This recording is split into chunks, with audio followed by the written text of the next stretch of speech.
Hello guys, இன்றைக்கி நம்ம வீடியோவில் ஒரு சூப்பரான ராஜ்மா மசாலா எப்படி செய்கிறதுன்னு பார்த்தலாம். இது ரோட்டி சப்பாத்தி கூடலாம் செம்மையாக இருக்குங்க. நீங்கள் ட்ரை பண்ணி பாருங்கள்.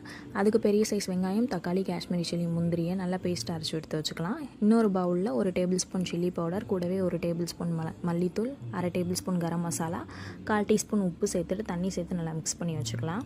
அதுக்கப்புறமா ஒரு பேனை ஹீட் பண்ணிவிட்டு அதில் எண்ணெய் சேர்த்துட்டு ஹோல் ஸ்பைசஸ் ஆட் பண்ணிவிட்டு கூடவே 1 டேபிள் ஸ்பூன் சீரகம் சேர்ந்து பொரிஞ்சக்கப்புறமா நம்ம கலந்து வச்சுருந்த மசாலாவையும் நான் அரைச்சி வச்சுருந்த பேஸ்ட்டையும் சேர்த்து 2 மிக்ஸ் ஆகிற அளவுக்கு ஒரு 2 மினிட்ஸ் குக் பண்ணி எடுத்துக்கலாம். குக் பண்ணி எடுத்துகிட்டு 1 டேபிள் ஸ்பூன் இஞ்சி பூண்டு பேஸ்ட்டு சேர்த்துட்டு நம்ம வேக வச்சுருந்த ராஜ்மாவையும் சேர்த்துக்கலாம். ஒரு 2 மினிட்ஸ் நல்லா கலந்து விட்டுட்டு கொத்தமல்லி இலை, கசூரி மெத்தி தூவி ஸ்டவ் ஆஃப் பண்ணிக்கலாம்.